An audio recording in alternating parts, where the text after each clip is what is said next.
बिस्मिल्लाहिर्रहमान नाज़रीन, programme current affair के साथ आपका मेज़बान सैयद आसिफ अली हमदानी हाज़िर खिदमत है। नाज़रीन, 27वीं तरमीम के बाद 28वीं तरमीम की तैयारियां भी हैं, वो ज़ोर व शोर से जारी हैं इस वक्त। और जो मुसव्वदा है उसके मुताबिक बहुत बड़ी इनकलाबी तब्दीलियाँ लाई जा रही हैं। 12 सूबे बनाए जा रहे हैं 28वीं तरमीम के तहत। और जो 18वीं तरमीम है वो उसको समझ लो कि एक किस्म का उसका वजूद ख़त्म हो जाएगा जब 12 सूबे तकसीम हो जाएंगे। और बहुत सारे बल्दियाती ग्रास रूट लेवल पे जो इख्तियारात हैं वो निचली सतह पे मुंतकिल किए जा रहे हैं। और 12 सूबे बनने के साथ साथ 12 समझ लो कि जो ग्रिप है सूबाई चार सूबों की वो मज़ीद कमज़ोर हो जाएगी, क्योंकि ज़ाहिर बात है पावर्स तमाम जो है वो 12 सूबों के 12 चीफ मिनिस्टर होंगे, 12 गवर्नर होंगे और इसी तरीके से 12 जो है वो कैबिनेट बनेंगी सूबाई सतह पे। तो एक बहुत बड़ा समझ लो कि ग्रास रूट लेवल तक जो है वो इख्तियारात का जो है वो तकसीम का फार्मूला जो है वो तय किया जा रहा है।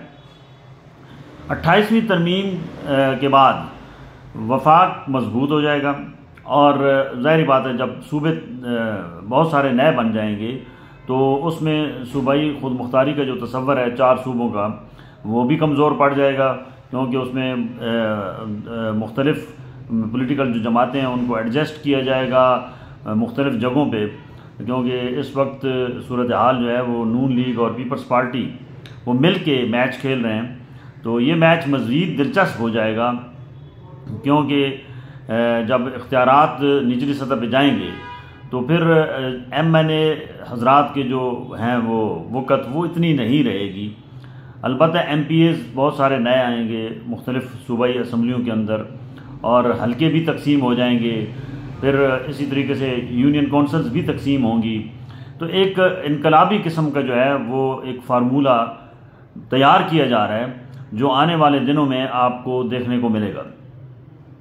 27वीं तरमीम के बाद आम ये तासुर था कि शायद कोई रेजिस्टेंस होगी, क्योंकि उसके अंदर जो आईनी अदालत है उसके आज 3 और जजेस ने भी हलफ उठा लिया है और बाकायदा तौर पे जो आईनी अदालत है उसने अपना फंक्शनल जो है वो सिस्टम शुरू कर दिया है।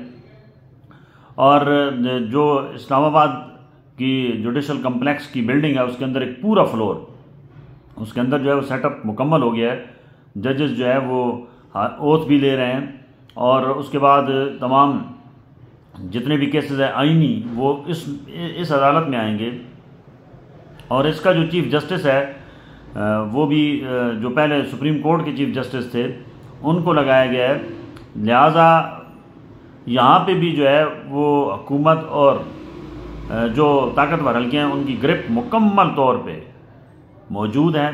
और ये कहना है कि जी अब कोई किसी को रिलीफ मिलेगा ये जहन से निकाल दें। दूसरी जानिब आज मंगल का दिन था और आज के दिन इमरान खान की मुलाकातें होनी थी अपने वकला से, अपनी बहनों से, लेकिन ऐसा कुछ भी नहीं हुआ।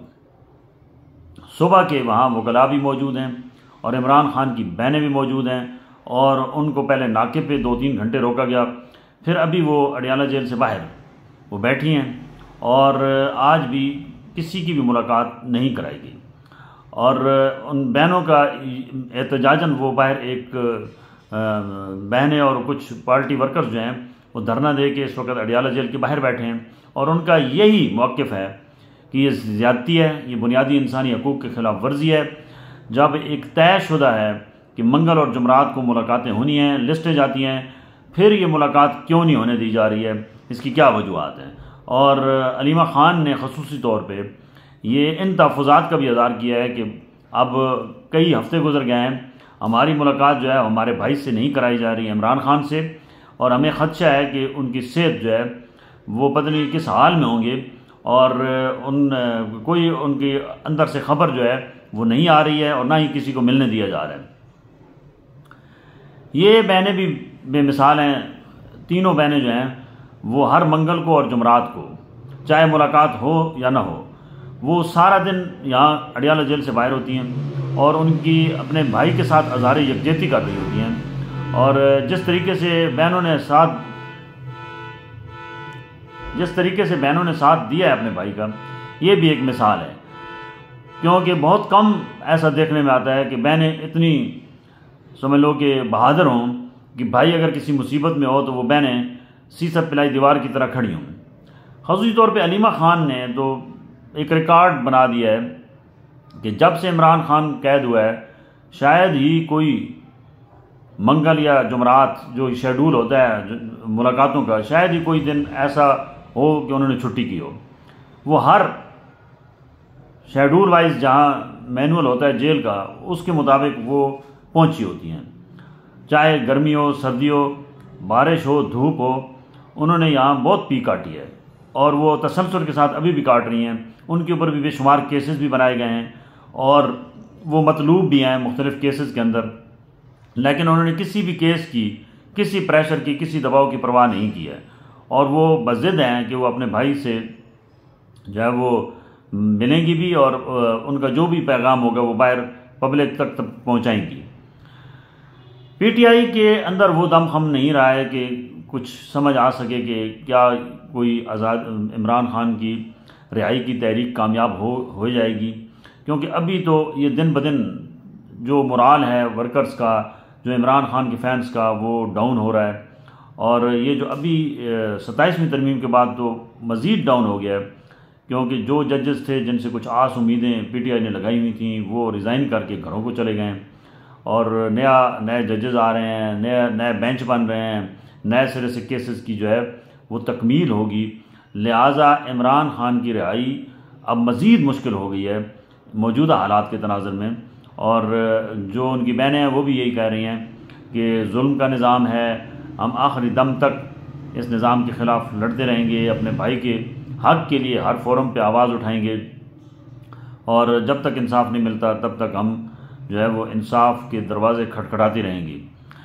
पार्टी वर्कर्स के अंदर भी वो जोश और जज्बा देखने को नहीं मिल रहा है जो आज से कुछ अर्सा कबल था। और जब ये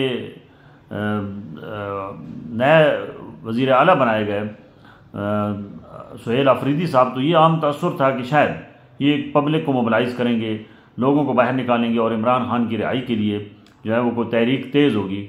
लेकिन यहाँ से भी मायूसी के अलावा वर्कर्स को कुछ नहीं मिल रहा है, क्योंकि वो अपने मामलात में जो है वो मसरूफ़ हैं और अभी तक वो उस लेवल पे कोई ऐसा कदम नहीं उठा सके और वो भी बड़ी फूंक के मामलात को चला रहे हैं, क्योंकि उनको पता है कि ज़रा सा भी कुछ हुआ तो उनकी वज़ारत आला का जो है वो तख्ता नीचे से धड़म तख्ता कर दिया जाएगा। तो आने वाले दिनों में मज़ीद जो है वो परेशानियाँ जो है वो पीटीआई के हिस्से में आएंगी और मज़ीद सख्तियाँ होंगी पीटीआई पे। बहुत शुक्रिया।